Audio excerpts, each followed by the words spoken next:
What college was recruiting you?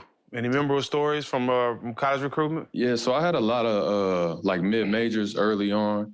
My first couple years, I remember I had two experiences. So I was getting those questionnaires that they, I don't know what they do now, but when I was in high school, they would send these questionnaires and you would get the letter, and the letter would have a school name on it. So my first couple ones was like Oklahoma, Wisconsin, Illinois. So I'm like, oh, I'm lit. Like, I'm thinking this is an offer.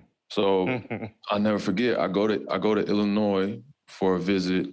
It's like 8 other guys there on a visit with me. So I'm looking like, damn, what? I thought this was just for me. You know what I mean? It's like 8 other kids there. So we cool. We go to the little cookout. And then Wisconsin, we went to Wisconsin, and it was like 15 guys on that visit. And I never even talked to, I think Bo Ryan was the coach there. I don't even think I even talked to him while I was there. I talked to the assistant. And then I just remember me and my mom, we were supposed to go to the football game.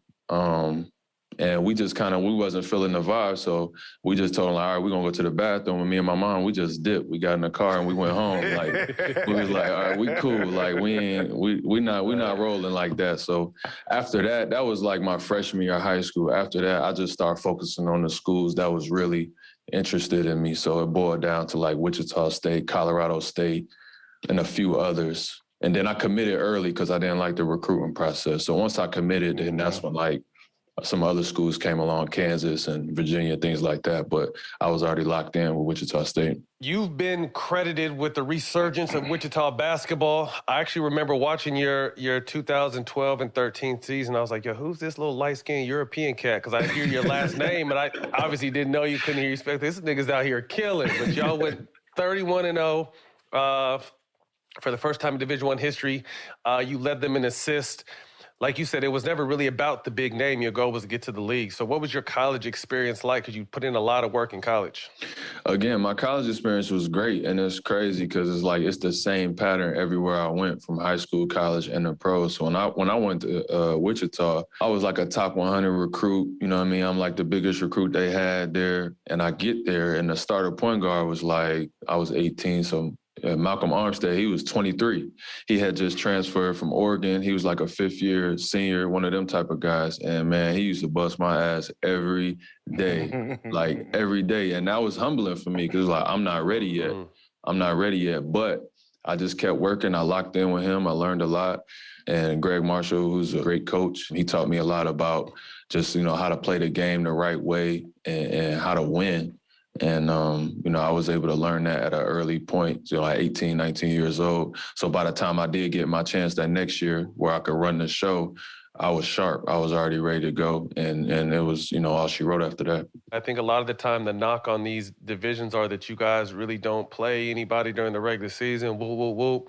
But then you guys get into the tournament, and your team particularly made a run to the Final Four. What was it? What was it like getting in the tournament and really starting to play these bigger teams and knocking them off? Well, it's a double-edged sword. So it is true. Like, the talent level is a big gap in the talent level. Like, I'm not going to sit up here and lie. But at the same time, the coaching is better and the attention to detail is better because it is less talent. So we putting ourselves through the grinder all year with less talented teams. But, like, we in every conference game, the other team know every play you're going to run. They know all your tendencies. They know your scouting report. Like, it's just much more intense. So by the time we got to the tournament, man, we playing these big power 5 teams, and we usually undersized. They got these big guys. They can't guard. They soft.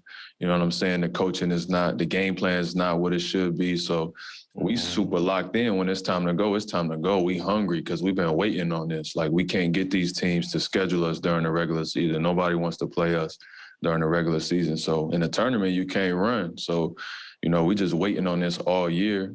And add to the fact that we had a good collection of talent, especially in my 4 years there. We have a few NBA guys. So we just capitalized on the moment and really just went out there like, play like we needed it because we did.